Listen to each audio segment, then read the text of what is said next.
நீதிமன்றத்தில் மூத்த வக்கீலை வச்சு வாதாடிய அரசாங்கம் அதிமுக அரசாங்கம். இந்த தொழில் தான் பல லட்சம் பேர் ஈடுபட்டிருக்கிறாங்க. தீப்பெட்டி தொழிலில் பல்லாயிரக்கணக்கான பேர் ஈடுபட்டிருக்கிறாங்க. 2 தொழிலும் பிரதான தொழில், விவசாயமும் இந்த பகுதியில் நிறைந்து இருக்கின்றது. ஆக பட்டாசு தொழில், அதேபோல தீப்பெட்டி தொழில், அதேபோல அச்சகம் நிறைந்த தொழில், அதேபோல வேளாண் பெருமக்கள் நிறைந்த பகுதி. இந்த பகுதியில் வாழ்கின்ற மக்களுக்கு அவருடைய தொழில் பாதிக்காத அளவுக்கு அம்மாவுடைய அரசு நடவடிக்கை எடுக்கப்பட்டு வந்தது. மீண்டும் உங்களுடைய மகத்தான் ஆதரவின் பேரில் அதிமுக ஆட்சி அமைந்தால் இந்த தொழில் பாதுகாக்கப்படும். அதேபோல காவிரி குண்டாறு, இன்றைக்கு மேட்டூர் அணையிலிருந்து வெளியேறுகின்ற உபரி நீரை இந்த காவிரி குண்டாறு திட்டத்தின் மூலமாக கால்வாய் வெட்டி அங்கே இருக்கிற ஏரிகள் குளங்கள் நிரப்பப்பட்டு நிலத்தடி உயர்ந்து குடிப்பதற்கு தேவையான நீர், வேளாண்மைக்கு தேவையான நீர். இந்த பகுதியெல்லாம் ஒரு வறண்ட பகுதி. இந்த வறண்ட பகுதியை செழுமையான பசுமையான பகுதியாக உருவாக்குவதற்கு காவிரி குண்டாறு திட்டத்தை கொண்டு வந்த அரசாங்கம் அதிமுக அரசாங்கம். இன்றைக்கு வேண்டுமென்றே திட்டமிட்டு அரசியல் கால் புரட்சியின் காரணமாக இந்த திட்டத்தை முடக்கி வைத்திருக்கின்றது திரு ஸ்டாலின் தலைமையில் இருக்கின்ற அரசாங்கம். மீண்டும் அதிமுக ஆட்சி மலரும், இந்த காவிரி குண்டாறு திட்டம் நிறைவேற்றப்படும். இந்த விருதுநகர் மாவட்ட மக்கள் பல பேர் இந்த காவிரி குண்டாறு திட்டத்தில் பயன்பெறுவார்கள். இது ஒரு சாதாரண திட்டம் இல்ல. 14,000 கோடி இந்த திட்டத்திற்காக அரசாங்கம் நிதி ஒதுக்கீடு செய்யப்பட்டது. நானே நேரடியாக வந்து இந்த திட்டத்திற்கு அடிக்கல் நாட்டப்பட்டு திட்டத்தை துவக்கி வைத்தேன். ஆனால் இவ்வளவு பெரிய திட்டத்தை வேண்டுமென்றே திட்டமிட்டு விவசாயிகளுடைய விரோதியாக இருக்கின்ற அரசாங்கம், விவசாயிகளை வஞ்சிக்கின்ற அரசு திமுக அரசு என்பதை இன்றைக்கு இந்த திட்டத்தை முடக்குவதிலிருந்து தெளிவாக தெரிகிறது. விவசாய குடிமக்களும் பொதுமக்களும் சிந்தித்து பார்க்க வேண்டும். 14,000 கோடி ஒரே திட்டத்திற்கு மாநில அரசாங்கத்திலிருந்து நிதி ஒதுக்கீடு செய்யப்பட்டு அந்த திட்டத்தை நிறைவேற்றுகின்ற பொழுது ஆட்சி மாற்றம் ஏற்பட்டு ஆட்சிக்கு வந்த திராவிட முன்னேற்ற கழகம் திட்டத்தை முடக்கி இருக்கின்றது. மீண்டும் உங்களுடைய மகத்தான ஆதரவின் பேரில் அதிமுக ஆட்சி வளர்ந்தவுடனே காவிரி குண்டாறு திட்டம் நிறைவேற்றப்படும். விருதுநகர் மாவட்டம் பசுமையாக காட்சியளிக்கும். அதே போல நம்முடைய மாவட்டத்தில் இருக்கின்ற அப்பொழுது அமைச்சராக திரு ராஜேந்திர பாலாஜி அவர்கள் கோரிக்கை ஏற்று, அப்பொழுது இருந்த சட்டமன்ற உறுப்பினருடைய கோரிக்கை ஏற்று சுமார் 400 கோடியில மருத்துவக் கல்லூரி மருத்துவமனையை கொண்டு வந்து சாதனை படைத்தோம். 400 கோடி இந்த அரசு மருத்துவக் கல்லூரி மருத்துவமனையில் உயர்தர சிகிச்சை அளிக்கக்கூடிய அளவிற்கு அங்கே மருத்துவ கருவிகள் வாங்கி கொடுக்கப்பட்டது அதிமுக அரசாங்கத்திலே. நம்முடைய ஆட்சி மாற்றம் ஏற்பட்ட பிறகு ஸ்டிக்கர் ஒட்டி இந்த அரசாங்கம் திறந்ததுதான் இந்த ஆட்சியுடைய சாதனை. கொண்டு வந்தது அதிமுக ஆட்சி. அதை காலதாமதம் செய்து திறந்தது திராவிட முன்னேற்ற கழகம். சிந்தித்து பாருங்க, ஆட்சிக்கு வந்து 5 ஆண்டு காலம் நிறைவு பெற்று விட்டது. தமிழகத்தில் ஒரு அரசு மருத்துவக் கல்லூரி மருத்துவமனை கூட கொண்டு வர முடியல. அதிமுக ஆட்சி இருக்கின்ற பொழுது நான் முதலமைச்சர் இருந்த காலகட்டத்தில் சகோதரர் திரு ராஜேந்திர பாலாஜி அவர்கள் என்னுடைய அமைச்சரவையில் இடம்பெற்றிருந்த காலகட்டத்தில் ஒரே ஆண்டில் 11 அரசு மருத்துவக் கல்லூரி மருத்துவமனை கொண்டு வந்து சாதனை படைத்தோம். இந்தியாவில் ஒரு மாநிலத்தில் ஒரே ஆண்டில் 11 அரசு மருத்துவக் கல்லூரி மருத்துவமனை கொண்டு வந்த வரலாறு கிடையாது. அந்த வரலாற்றை படைத்ததும் அதிமுக அரசாங்கம். அம்மா இருக்கின்ற பொழுது 2011 2016 வரை 6 மருத்துவக் கல்லூரி மருத்துவமனை கொண்டு வந்தாங்க. 2011 2021 வரை 17 அரசு மருத்துவக் கல்லூரி மருத்துவமனையை தமிழ்நாட்டு மக்களுக்கு கொண்டு வந்து நம்முடைய இளைஞர்கள் குறைந்த கட்டணத்தில் மருத்துவ கல்வி கிடைக்க செய்த அரசாங்கம் அதிமுக அரசாங்கம். அது மட்டுமல்ல, இன்றைக்கு அரசு பள்ளியிலே படிக்கின்ற மாணவர்கள், ஏழை குடும்பத்தைச் சேர்ந்தவர்கள், விவசாயி தொழிலாளி, இன்றைக்கு பட்டாசு தொழில் ஈடுபட்டுகின்ற தொழிலாளி, அச்சகத்திலே பணிபுரிகின்ற அவருடைய குழந்தைகள், அதே போல தீப்பெட்டி தொழில் ஈடுபட்டுகின்ற அவருடைய குழந்தைகள், அந்த குழந்தையுடைய கனவு மருத்துவராக வேண்டும் என்று, அந்த கனவை நனவாக்க வேண்டும் என்ற அடிப்படையிலே எதிர்க்கட்சிகள் கோரிக்கை வைக்கல, பொதுமக்கள் கோரிக்கை வைக்கல. அனைத்து இந்திய அண்ணா திராவிட முன்னேற்ற கழக அரசு 7.5% உள் இடஒதுக்கீடை கொண்டு வந்து சட்டம் இயற்றப்பட்டு அமுல்படுத்தப்பட்டு இன்றைய தினம் 3000 நம்முடைய மாணவ மாணவிகள் அரசு பள்ளி படித்தவர்கள் மருத்துவ கல்வி கிடைக்க செய்த அரசாங்கம் அதிமுக அரசாங்கம். இந்திய வரலாற்றில் ஏழை மாணவர்கள் மருத்துவ கல்வி கிடைக்க செய்த ஒரே அரசாங்கம் அதிமுக அரசாங்கம். அது மட்டுமில்ல, இந்த மருத்துவ கல்வி இடம் கிடைச்சாலும் அவர்கள் அந்த மருத்துவ கல்வி கட்டணத்தை செலுத்த முடியாத நிலையிலே இருக்கின்ற அடித்தட்டில் இருக்கின்ற அந்த ஏழை மாணவர்கள், அந்த மாணவ மாணவியுடைய நிலையை நான் அறிந்தவுடன் இந்த 7.5% உள் இடஒதுக்கீட்டில் இடம் கிடைத்த மாணவ மாணவிகளுக்கு அந்த மருத்துவ கல்வி கட்டணத்தை அரசாங்கமே செலுத்தும் என்று அறிவிப்பை கொடுத்து ₹1 செலவு இல்லாமல் அரசு பள்ளியை படிக்கின்ற மாணவர்கள் இன்றைக்கு மருத்துவ கல்வி கிடைக்க செய்த அரசாங்கம் அதிமுக அரசாங்கம். இப்படி ஏதாவது ஒரு திட்டத்தையாவது தமிழ்நாட்டில் இருக்கின்ற ஏழை மக்களுக்கு இந்த அரசாங்கம் செய்ததா? செய்ததாக? நல்லா சத்தமா சொல்லுங்க தம்பிய. அதே போல இன்றைக்கு சட்ட ஒழுங்கு சந்தி சிரிக்குது, உண்மைதானே? இன்னைக்கு மக்களுக்கு பாதுகாப்பு இருக்குதா? சிறுமிகளுக்கு பாதுகாப்பா? பெண்களுக்கு பாதுகாப்பா? பாட்டிமாருக்கு பாதுகாப்பா? இப்படிப்பட்ட கேவலமான ஆட்சி தொடர வேண்டுமா? சட்ட ஒழுங்கு டிஜிபி, நிரந்தர டிஜிபி நியமிக்க முடியல. ஒரு கையிலாகாத அரசாங்கம், திறமையற்ற அரசாங்கம், பொம்மை முதலமைச்சர் தமிழகத்தை ஆண்டு கொண்டிருக்கின்ற காரணத்தினாலே சட்ட ஒழுங்குக்கு நிரந்தர டிஜிபி கூட நியமிக்க முடியாத ஒரு கேவலமான அரசாங்கம் திமுக அரசாங்கம். இன்னைக்கு சட்ட ஒழுங்கு சிறப்பாக இருந்தால் தான் ஒரு நாடு வளர்ச்சி அடையும். ஆனால் இந்த அரசாங்கத்தை பற்றி, இந்த திமுக அரசாங்கத்துக்கு அதை பற்றி எல்லாம் கவலை இல்லை. குடும்பத்தை பற்றி தான் கவலை. எப்பொழுதும் சிந்தனை திரு ஸ்டாலின் அவர்களுக்கு தன் குடும்பத்தில் இருக்கிறவர்களுக்கு ஆட்சி அதிகாரத்துக்கு வர வேண்டும் என்ற சிந்தனையில் செயல்படுகின்ற திரு ஸ்டாலினுடைய அரசு தொடர வேண்டுமா? ஆக நாட்டு மக்களை பாதுகாப்பதிலே கவனம் செலுத்த வேண்டும். ஆனால் இன்றைய முதலமைச்சர் அதையெல்லாம் கவலைப்பட்டதா தெரியல. பல முறை நான் சட்டமன்றத்தில் பேசியாச்சு, பத்திரிகை வாயிலாக பேட்டி கொடுத்தாச்சு, ஊடகத்தின் வாயிலாக பேட்டி கொடுத்தாச்சு. ஆனால் இதுவரை நிரந்தர டிஜிபி நியமிப்பதற்கு இந்த அரசு எந்த முயற்சியும் எடுக்கவில்லை. அதனால நீதிமன்றம் போனோம். நீதிமன்றம் போய் கூட நீதிமன்றம் உத்தரவு கொடுத்து கூட இன்னும் நிரந்தர டிஜிபி நியமிக்கவில்லை. ஆக இப்படிப்பட்ட ஒரு மோசமான அரசாங்கம் தமிழகத்திலே தேவையா? அதே போல எங்கே பார்த்தாலும் போதைப் பொருள், போதைப் பொருள் இல்லாத இடமே கிடையாது, உண்மைதானுங்க? எங்க பார்த்தாலும் கஞ்சா விக்குது. கஞ்சா பல வடிவத்தில் வந்தாச்சு. மாத்திரை வடிவத்தில் வருதுன்னு சொல்றாங்க, சாக்லேட் வடிவத்தில் வந்துன்னு சொல்றாங்க, திரவ வடிவத்தில் வந்துன்னு சொல்றாங்க. இப்படி பல ரூபத்தில் இன்றைக்கு கஞ்சாவில் தயாரிக்கப்பட்டு இன்றைக்கு மாணவர்கள், பள்ளி மாணவர்கள், கல்லூரி மாணவர்கள், பொதுமக்கள் இந்த கஞ்சாவை பயன்படுத்தியதால் அவர் வாழ்க்கை சீரழிகிறது. அப்படிப்பட்ட ஒரு மோசமான ஆட்சி தமிழகத்திலே தொடர வேண்டுமா? பல முறை சட்டமன்றத்தில் நான் பேசிவிட்டேன், ஊடகத்தின் வாயிலாக இந்த அரசுக்கு எச்சரிக்கை விடுத்தேன். ஆக நம்முடைய குழந்தைகள் தான் நமக்கு செல்வம். அப்படிப்பட்ட குழந்தைகள் நம் கண் முன்னே சீரழியக்கூடிய காட்சி இந்த ஆட்சியிலே பார்க்கப்படுகிறது. இதையெல்லாம் தடுத்து நிறுத்த வேண்டும் என்று சொன்னால் அனைத்து இந்திய அண்ணா திராவிட முன்னேற்ற கழக ஆட்சி தமிழகத்திலே மலர வேண்டும். அண்ணா திமுக ஆட்சி மலர்ந்தால் 3 மாதத்தில் இந்த கஞ்சா முழுவதையும் தமிழகத்தில் ஒடுக்கப்படும். இன்றைக்கு போதைப் பொருள் முழுமையாக தமிழகத்திலே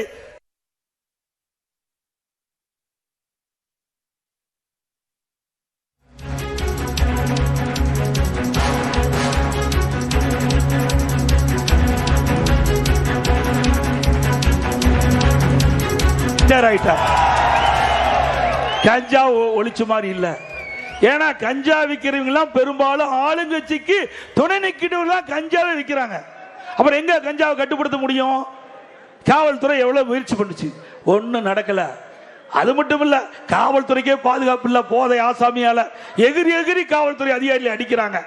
இப்படிப்பட்ட அவலமான ஆட்சி தொடர வேண்டுங்களா? அதே போல இன்றைக்கு பாத்தீங்களா போதை பொருள், இன்றைக்கு போதை ஆசாமியால் எங்க பார்த்தாலும் கொலை நடக்குது, கொலை நடக்குது, வழிப்பறிவு நடக்குது. பாலில் சீண்டல் நடக்காத நாளே இல்லை. சிறுமிகளுக்கே பாதுகாப்பு இல்லை. 2 வயசு குழந்தை கூட விட்டு வைக்க மாட்டேங்கிறாங்க இந்த காம கொடுர்கள். சிந்திச்சு பாருங்க, இப்படி ஒரு மோசமான ஆட்சி. இதற்கு என்ன காரணம்? ஆளுகின்ற தான் அறிவிச்சார், பிறகு 4.0 அறிவிச்சார், கடைசியில் ஓ போட்டு ரிட்டையர் ஆயிட்டார். கஞ்சா ஒழிச்சு மாதிரி இல்ல. ஏன்னா கஞ்சா விற்கிறவங்கலாம் பெரும்பாலும் ஆளுங்கட்சிக்கு துணை நிற்கிறவங்களாம் கஞ்சாவை விற்கிறாங்க. அப்புறம் எங்க கஞ்சாவை கட்டுப்படுத்த முடியும்?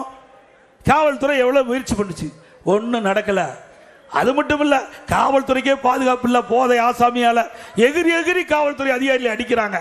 இப்படிப்பட்ட அவலமான ஆட்சி தொடர வேண்டுங்களா? அதே போல இன்றைக்கு பார்த்தீங்களா போதைப் பொருள், இன்றைக்கு போதை ஆசாமியால் எங்க பார்த்தாலும் கொலை நடக்குது, கொள்ளை நடக்குது, வழிப்பிரிவு நடக்குது. பாலில் சீண்டல் நடக்காத நாளே இல்லை. சிறுமிகளுக்கே பாதுகாப்பு இல்லை. 2 வயசு குழந்தை கூட விட்டு வைக்க மாட்டேங்கிறாங்க இந்த காம கொடுர்கள். சிந்திச்சு பாருங்க, இப்படி ஒரு மோசமான ஆட்சி. இதற்கு என்ன காரணம்? ஆளுகின்ற தலைமையிலே பொறுப்பில் இருக்கின்றவர்கள் இன்றைக்கு சரியான முறையிலே சட்ட ஒழுங்கை பாதுகாக்க தவறிய காரணத்தினால் இப்படிப்பட்ட ஒரு மோசமான நிகழ்வுகள் தமிழகத்திலே நடந்து கொண்டிருக்கிறது என்பதை நாம் எண்ணி பார்க்க வேண்டும். இதற்கெல்லாம் முற்றுப்புள்ளி வைக்கின்ற ஒரே தேர்தல் சட்டமன்ற பொது தேர்தல். அது மட்டுமில்ல, நான் வரும்போது நம்முடைய குழந்தைகள்லாம் இந்த பணியில காட்டுறாங்க.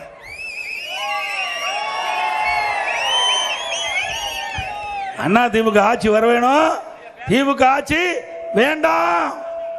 என்ன எழுதியிருக்கு? மீண்டும் ஏடிஎம்கே ஆட்சி தான் எங்களுக்கு பாதுகாப்பு, அதிமுக ஆட்சி தான் பெண்களுக்கு பாதுகாப்பு. அதோட திமுக இனி எப்போதும் எங்களுக்கு வேண்டாம். யார் எழுதுனது? நம்முடைய குழந்தைகள், நம்முடைய பெண்கள் குழந்தைகள். நான் ஹோட்டலில் இருந்து கீழே வரும்போது அந்த போர்ட்டிகோவில் இருந்து இந்த பனியனை கொடுத்து, ஐயா இதை நாங்கள் உங்களுக்கு வழங்குகின்றோம், உங்கள் ஆட்சி நிச்சயமாக மலரும், மலர்கின்ற பொழுது எங்களை போல பெண்களுக்கு பாதுகாப்பு கொடுக்க வேண்டும் என்று இந்த பனியன் எங்கிட்ட கொடுத்துருக்குறாங்க. அப்படின்னா அந்த குழந்தைகள் மனதில் எப்படி ஆழமா இந்த நிகழ்வு பதிந்திருக்குது என்பதை நாம் எண்ணி பார்க்க வேண்டும். அப்படிப்பட்ட ஒரு கொடுமையான ஆட்சி தமிழகத்திலே நடந்து கொண்டிருக்கிறதை ஒவ்வொருவரும் எண்ணி பார்த்து வருகின்ற சட்டமன்ற பொதுத் தேர்தலே அனைத்து இந்திய அண்ணா திராவிட முன்னேற்ற கழக தலைமையிலே அமைக்கப்பட்ட தேசிய ஜனநாயக கூட்டணிக்கு வாக்களித்து எங்களுடைய வேட்பாளரை வெற்றி பெற செய்யுங்கள். அதே போல திராவிட முன்னேற்ற கழகம் 2021 சட்டமன்ற பொதுத் தேர்தலில் 525 அறிவிப்புகள் வெளியிட்டாங்க. 525 அறிவிப்புகளை 1/4 அறிவிப்பு கூட இதுவரைக்கும் நிறைவேற்ற முடியல திமுக ஆட்சியில். இப்ப மீண்டும் அறிவிப்பு கொடுத்துட்டா ஸ்டாலின். நேற்றைக்கு முன்தினம் ஏற்கனவே பாக்கி இருக்குது. திரு ஸ்டாலின் அவர்களே, நீங்கள் கொடுக்கப்பட்ட அறிவிப்பு முழுவதும் நிறைவேற்றவில்லை. 1/4 அறிவிப்பு தான் நிறைவேற்றப்பட்டிருக்கிறது. எஞ்சிய அறிவிப்புகள் எப்பொழுது நிறைவேற்றப்படும் என்று மக்கள் எதிர்பார்த்து கொண்டிருக்கின்ற நேரத்தில் இப்பொழுது 5 ஆண்டு காலம் முடிந்துவிட்டது.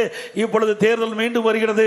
மக்கள் கேட்பது, ஏற்கனவே கொடுக்கப்பட்ட வாக்குறுதியை நிறைவேற்றுங்கள் என்று மக்கள் கேட்கின்ற கேள்வி திரு ஸ்டாலினுடைய செவிக்கு எட்டப்படவில்லை என்பதுதான் நான் கருதுகிறேன். இன்றைக்கு 2026 மீண்டும் ஒரு பொய் வாக்குறுதி கொடுக்கிறார்.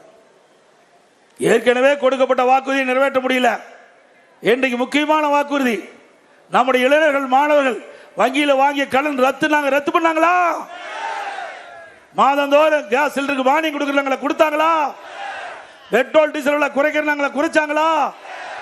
குடும்ப அட்டைக்கு கூடுதலா சக்கரை வருங்களா? ரேஷன் கடையில் போடுறாங்களா? போட்டாங்களா?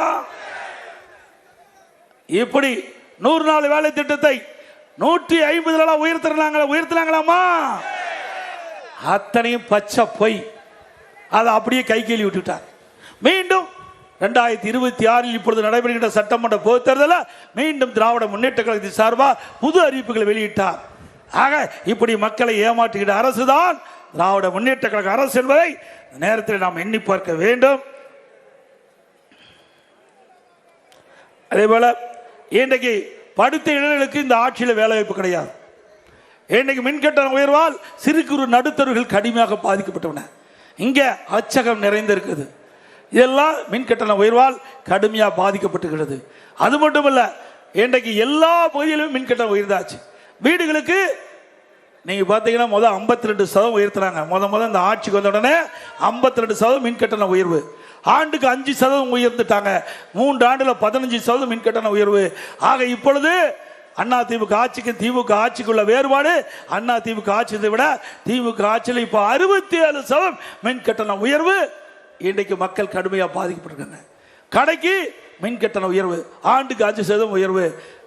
6லிருந்து 9 வரை கடையில் பீக் அவர் டபுள் சார்ஜ் கட்ட வேணும். 2 மடங்கு மின் கட்டணம் அதிகப்படுத்தி கட்ட வேணும். இப்படி மக்களோட ஆட்சி தமிழகத்தில் தொடர வேண்டுமா? அதுபோல வீட்டு வரி இன்னைக்கு மாநகராட்சி, நகராட்சி, பேரூராட்சியில் 100% ஏற்றி விட்டாங்க. 100% ஏற்றப்பட்டு விட்டது. ஆண்டுக்கு 6% மின்கட்டணம், அதாவது வீட்டு வரி ஏற்றப்படும் என்று அறிவிப்பு கொடுத்து 2 வருஷத்துல 12% ஏற்றிட்டாங்க. கடைக்கு 150% வரி உயர்வு, 150% கடைக்கு வரி உயர்வு, ஆண்டுக்கு 6% வரி உயர்வு. அதுபோல குடிநீர் வரி உயர்வு, குப்பைக்கு கூட வரி போட்டாங்க இந்த ஆட்சியில். ஆக இன்றைக்கு மின்கட்டண உயர்வு, அதோட வீட்டு வரி உயர்வு, கடை வரி உயர்வு, குடிநீர் வரி உயர்வு, குப்பைக்கு வரி போட்ட இந்த அரசாங்கம் மக்கள் மீது மிகப்பெரிய வரி சுமையை சுமத்திய அரசாங்கம் தேவைகளா? நீ பார்த்தீங்கன்னா அண்மையில் உங்களுக்கு எல்லா பத்திரிகையிலும் வந்தது, ஊடகத்தையெல்லாம் வந்தது. இன்னைக்கு அமலாக்கத்துறை, நகர்ப்புற வளர்ச்சித்துறை, குடிநீர் வழங்கத்துறையில் அவருக்கு கிடைத்த ஆதாரத்தின் அடிப்படையில் இன்னைக்கு அந்த துறையை சேர்ந்த அமைச்சர், துறையை சேர்ந்த அதிகாரிகள் மீது நடவடிக்கை எடுக்க வேண்டும் என்று ஆதாரத்தோடு சட்ட ஒழுங்கு டிஜிபிக்கு அறிக்கை அனுப்பிச்சாங்க. 3 முறை அறிக்கை அனுப்பிச்சாங்க, எந்த நடவடிக்கை எடுக்கல. அதிமுக சார்பாக உயர்நீதிமன்றம் மூலம் உயர்நீதிமன்றம் இன்னைக்கு அமலாக்கத்துறை அனுப்பப்பட்ட அறிக்கையில் ஆதாரம் இருக்குது, அதை வைத்து நீங்கள் வழக்கு பதிவு செய்ய வேண்டும் என்று தீர்ப்பு கொடுத்து கூட இதுவரைக்கும் வழக்கு பதிவு செய்யல.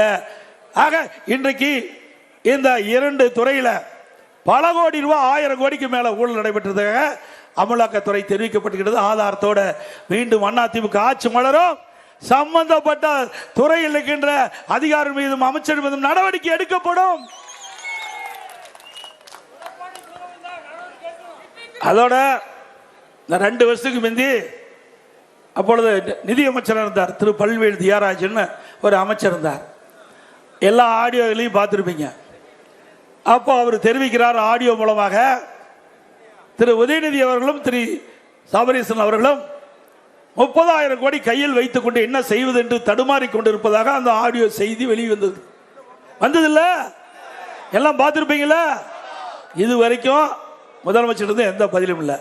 ஆக ஆட்சிக்கு வந்து 2 வருஷத்துல 30,000 கோடி கொள்ளையடிச்சிருக்கா இந்த அரசாங்கம் எவ்வளவு பணம் மக்களுடைய வரி பணத்தை கொள்ளையடித்திருப்பா என்பதை நீங்கள் எண்ணி பார்க்க வேண்டும். நாம சொல்லலைங்க, தமிழ்நாட்டுடைய நிதியமைச்சர் திரு ஸ்டாலின் அமைச்சர் இடம்பெற்றுகின்ற நிதியமைச்சர் சொன்ன செய்தி ஆடியோ மூலமாக வெளியில் வந்திருக்கிறது. இப்படி ஊழல் நிறைந்த ஆட்சி தொடர வேண்டுமா?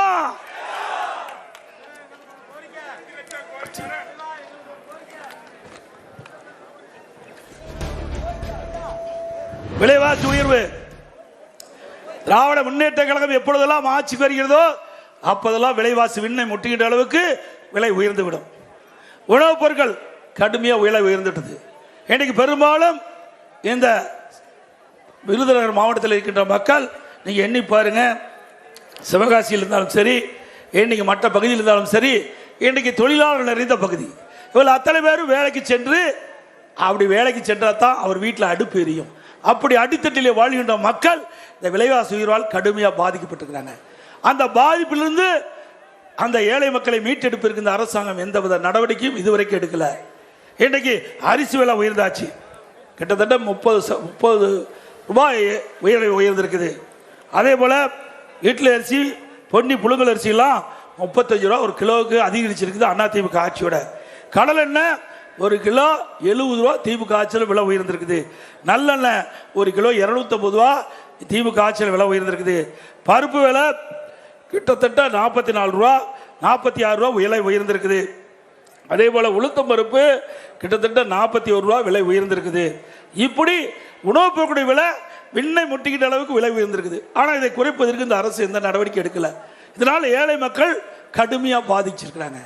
இதே அதிமுக அரசு இருக்கின்ற பொழுது, இப்படி உணவுப் பொருள் விலை ஏறுகின்ற பொழுது அதற்கென்று ஒரு நிதி 100 கோடி ரூபாய் ஒதுக்கி, விலை கட்டுப்பாட்டு நிதி என்ற ஒரு நிதியை ஒதுக்கி எந்த உணவுப் பொருள் விலை ஏறுகிறதோ அந்த உணவுப் பொருள் எந்த மாநிலத்தில் விலை குறைவாக இருக்கிறதோ அங்கே போய் கூட்டுறவுத்துறையின் மூலமாக கொள்முதல் செஞ்சு கொண்டு வந்து தமிழ்நாட்டில் கூட்டுறவுத்துறை மூலமாக விற்பனை செஞ்சு அந்த விலை உயர்வை தடுத்த அரசாங்கம் அதிமுக அரசாங்கம். இப்படி மக்களை பற்றி சிந்திக்காத அரசாங்கம் தேவைங்களா? ஏழை மக்களை வாட்டி வதைக்கின்ற அரசாங்கம் தொடர வேண்டுமா? எப்பொழுது பார்த்தாலும் ஸ்டாலின் சொல்றார் திமுக ஆட்சி தான் சூப்பர் ஆட்சியா, இந்தியாவுக்கே முதன்மையான ஆட்சி திமுக ஆட்சி.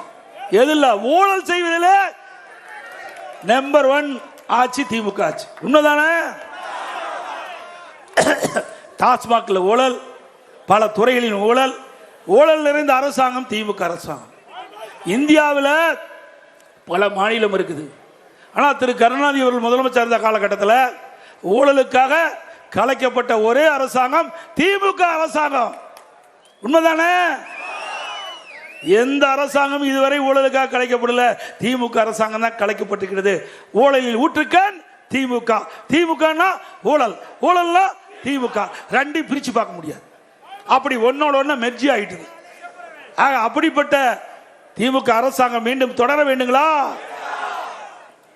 அப்புறம் கடன் வாங்குறதுல கவலைப்படுறதே இல்லை. தலைக்கு மேலே போயாச்சு, ஜான் போன என்ன மூலம் போன கிராமத்தில் சொல்ற மாதிரி 5 லட்சம் கோடி கடன் வாங்கி வச்சுட்டாரு. மகாராஷ்டிரா 5 லட்சம் கோடி கடன் வாங்கி வச்சுட்டாரு.